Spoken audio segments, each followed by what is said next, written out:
दोस्तों, आपका स्वागत है मेरे चैनल पे। और आज की वीडियो में इंस्टाग्राम के रिक्वेस्ट पे करने जा रही हूँ। मेरे पास है आज Samsung M31s और ये फोन मैं 2 महीने से यूज कर रही हूँ, बट मैंने इसको बॉक्स में इंटैक्ट रखा है आपके लिए, ताकि मैं आपको दिखा सकूँ कि बॉक्स में क्या क्या है। और उसके बाद इस वीडियो में मैं बेसिकली 3 बारे में बात करूंगी। पहला होगा फोन के एक्सटीरियर के बारे में, इसके लुक एंड फील के बारे में, और दूसरी होगी इसकी प्रोज एंड तीसरी होगी कॉन्स। बेसिकली मैं ये सिर्फ आपके लिए इसलिए कर रही हूँ ताकि अगर आपके पास 20,000 रुपए की बजट है और आप अब तक डिसाइड नहीं कर पा रहे हो कि ये फोन आपके लिए है या नहीं है, तो मैं इसको आपके लिए समराइज करने जा रही हूँ। तो सबसे पहला है इसका सिम इजेक्टर, और इसके अंदर मैनुअल है, और उसके बाद यहाँ पे फोन थी, और अंदर बॉक्स में इसका चार्जर ब्रिक है और केबल है। यहाँ पे मुझे कोई भी ईयरफोन दिख नहीं रहा है, तो आपको अलग से आपके पास जो पुरानी ईयरफोन है वो या फिर नया खरीदना पड़ेगा। तो अब बात करते हैं फोन के बारे में, जो इसकी लुक एंड फील है। आपको दिख रहा होगा ऑलरेडी कि यहाँ पे जो कैमरा है एल शेप है, और जो कि इसके फ्लैगशिप मॉडल से काफी मैच करता है। इस साल की जितनी भी फ्लैगशिप मॉडल आई है सैमसंग की, उसमें ऐसे ही कैमरा है। अब बात करते हैं इसके सामने के डिस्प्ले की। तो यहाँ पर पंच होल कैमरा है, जो कि इसको काफी स्टाइलिश बनाता है। तो बाय लुक तो ये काफी सही है। ये फोन 2 कलर में आती है। पहला कॉम्बिनेशन आपको दिख रहा है जो कि है ब्लू और सिल्वर, और दूसरा कॉम्बिनेशन है ब्लैक एंड सिल्वर। इसकी जो चार्जर केबल है वो सी टाइप है, जो कि अब स्टैंडर्ड हो चुका है। ऑलमोस्ट हर फोन में वही आता है। और सेकंड, यहाँ पे माइक्रोफोन जैक भी है, जो कि आजकल के फोन में नहीं आ रही है। तो ये बहुत अच्छी बात है कि इस फोन में ये है। अब बात करते हैं फोन के प्रोज के बारे में। जो सबसे पहला प्रो है इस फोन का, वो है इसकी बैटरी। इसकी बैटरी 6000 mAh की है। तो अगर आप मेरी तरह मतलब मोबाइल फोन यूजर हो, जिसको कि दिन भर मोबाइल फोन में कुछ ना कुछ करना होता है, मैं दिन भर अपने इंस्टाग्राम पे, यूट्यूब पे कुछ ना कुछ करते रहती हूँ, तो मेरी फोन जो है जनरली बहुत जल्दी डिस्चार्ज होती है। जब से मैंने ये फोन यूज करना स्टार्ट किया है, मेरी आधी प्रॉब्लम सॉल्व है, क्योंकि मुझे चार्जर और पावर बैंक लेके कहीं भी नहीं जाना पड़ता है। तो ये बहुत ही बड़ी बात है इसकी। और ये चार्जर भी इसका फास्ट चार्जर है। आपको 30 to 45 मिनट्स में आपकी फोन चार्ज हो जाएगी फुल्ली। तो ये भी बहुत अच्छी बात है कि अगर मान लो आप रात को फोन चार्ज पे डालना भूल गए, आप सुबह नहाने और तैयार होने टाइम पे आप इसको चार्ज पे डाल रहे हो, तो आपकी फोन चार्ज हो जाएगी बाहर निकलने के लिए, और आप इसको यूज कर सकते हो। सेकेंड प्रो जो है इस फोन की, वो है इसका डिस्प्ले, जो कि है 6.4 inches super AMOLED full HD+ resolution. तो इसके साथ अगर आप इस फोन पे नेटफ्लिक्स देखना चाहते हो, तो ये नेटफ्लिक्स HD कंटेंट सपोर्ट करता है गाइस। तो this phone is for you.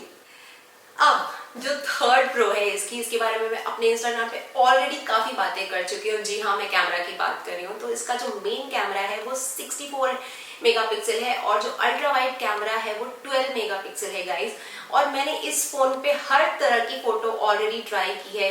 Live focus try किया है, 64 मेगापिक्सल ट्राई किया है, सिंगल टेक ट्राई किया है, फिल्टर्स ट्राई किया है, और अब मैं धीरे धीरे आपको इसके बारे में बताते जाती हूँ। तो सबसे पहली फीचर जो इसके कैमरा की मुझे अच्छी लगती है, वो उसका सिंगल टेक फीचर है। और मैंने इसमें काफी सारे फोटोज लिए हैं। तो मैं एक यूट्यूबर होने से पहले इंस्टाग्राम इन्फ्लुएंसर और ब्लॉगर हूँ। मैं इंस्टाग्राम पे पिछले 9 साल से हूँ। तो आप समझ सकते हो कि मैंने लाइफ में कितनी फोटोज ली होंगी, और मेरे लिए एक कैमरा की क्वालिटी कितनी मैटर करती है। तो मैं इस फोन को अपने एक रीसेंट ट्रिप पर लेकर के गई थी, रोड ट्रिप पे, और मैंने वहां पे हर तरह के फोटोज इसके साथ ट्राई किया है, और मुझे काफी सेटिस्फैक्शन मिला है। स्पेशली इसके जो सिंगल टेक फीचर है, सिंगल टेक फीचर में मैंने इसके साथ जो टेक्स लिए हैं, तो I am basically iPhone user. तो मैं आईफोन जब मैं यूज करती हूँ, तो इवन इफ मैं बर्स्ट मोड में फोटोज लेती हूँ, तो वो सिर्फ फोटोज कैप्चर कर पाता है, वीडियो कैप्चर नहीं कर पाता है। और दूसरा, अगर मैं वीडियो में ले रही हूँ और मुझे स्लाइडर चेंज कर करके फोटोज क्लिक करने पड़ते हैं, तो सारे मोमेंट्स कैप्चर नहीं हो पाते। इसके सिंगल टेक में जो है, मैं हर तरह की कैप्चर कर पाती हूँ। बूमरैंग हो मिल जाता है, ब्लैक एंड व्हाइट पिक्चर हो मिल जाता है, फिल्टर्ड पिक्चर हो मिल जाता है, लाइव फोकस मिल जाता है, और 2-3 शॉर्ट वीडियोस भी ये कैप्चर कर लेता है। और कुछ वीडियोस तो अपने आप ऑटोमेटिक ये म्यूजिक के साथ डाल देता है। तो अगर आपको इन सब चीजों का नॉलेज नहीं है और आप समझ नहीं पाते हो कि ये कैसे करें, तो ये फोन आपके लिए बहुत ईजी कर देता है। इस सिंगल टेक फीचर के साथ आपके कॉन्टेंट को बनाने में काफी हेल्प कर देता है। मैंने ये फोन एक बार तकरीबन 6:30 बजे शाम को ट्राई किया था अपने फोटोशूट के लिए, और काफ़ी ग्लूमी वेदर होती है बैंगलोर में, आपको पता है जब तक बारिश होते रहती है। तो उस टाइम पे मैंने इसको ट्राई किया था और जो पिक्चर्स आए थे मुझे बहुत ज़्यादा सेटिस्फैक्ट्री नहीं लगे थे। स्पेशली सिंगल टेक पे मैंने जब पिक्चर लिया था तो उतनी खास नहीं आई थी। तो मुझे ऐसा लगता है कि ये नाइट शॉट के लिए फ़ोन ऐप नहीं है। अगर आप नाइट शॉट के लिए इस बजट में कोई फ़ोन देख रहे हो तो इससे बेटर कैमरा फ़ोन्स अवेलेबल है मार्केट में। अगर आप जानना चाहते हो तो कमेंट में पूछो, मैं आपको ज़रूर बताऊंगी। अब बात करते हैं फोन के कॉन्स की। जो सबसे पहली कॉन है वो इसकी स्क्रीन रिफ्रेश रेट है, वो है 60 हर्ट्ज। यूजुअली जो हाई एंड फोन्स होते हैं उस पर 90 या 120 हर्ट्ज होता है।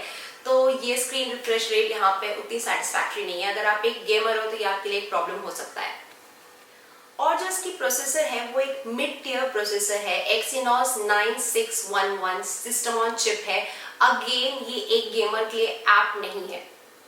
तो इन शॉर्ट, अगर आपका यूसेज हाई है और आपको एक हाई बैटरी फोन चाहिए तो आप इस फोन को जरूर से सिलेक्ट कर सकते हो। दूसरा, अगर आप इंस्टाग्रामर हो या फिर फोटोज क्लिक करना पसंद करते हो तो ये फोन आपके लिए काफी सही है। अब अगर आप एक गेमर हो तो ये फोन आपके लिए बिल्कुल भी नहीं बनी है। तो गाइस, मैंने आपको हर कुछ बता दिया है। अब आप अपने यूसेज के हिसाब से डिसाइड कर सकते हो कि आपको ये फोन लेना चाहिए या नहीं लेना चाहिए। सो गाइज, इतनी बातें करनी थी मुझे इस फोन के बारे में। अगर आपको और भी कुछ पूछना है, आपको लगता है कि मैंने आपके कुछ सवालों के जवाब नहीं दिए हैं, तो प्लीज कमेंट सेक्शन में मुझे पूछना। मैं अपने हर कमेंट को पढ़ने वाली हूँ और उसका रिप्लाई करने वाली हूँ। और साथ ही मेरे पास सैमसंग की 2 और फोन पड़ी हुई है, तो मैं उसमें से एक जल्दी रिव्यू करने वाली हूँ। तो आप गेस कर सकते हो क्या कि वो फोन कौन सा है? अगर आप गेस कर सकते हो तो please let me know in the comment section below. और जो भी सही गेस करेगा मैं उसको अपने इंस्टाग्राम पे एक शाउट आउट देने वाली हूँ। उम्मीद करती हूँ कि ये वीडियो आपको पसंद आई होगी, और अगर पसंद आई है तो थम्स अप कर दो, सब्सक्राइब कर लो, बेल नोटिफिकेशन ऑन कर लो, और गाइस मुझे इंस्टाग्राम पे भी फॉलो कर लो। मैं यहाँ पे अपना इंस्टाग्राम लिंक भी डाल रही हूँ। Bye bye, take care.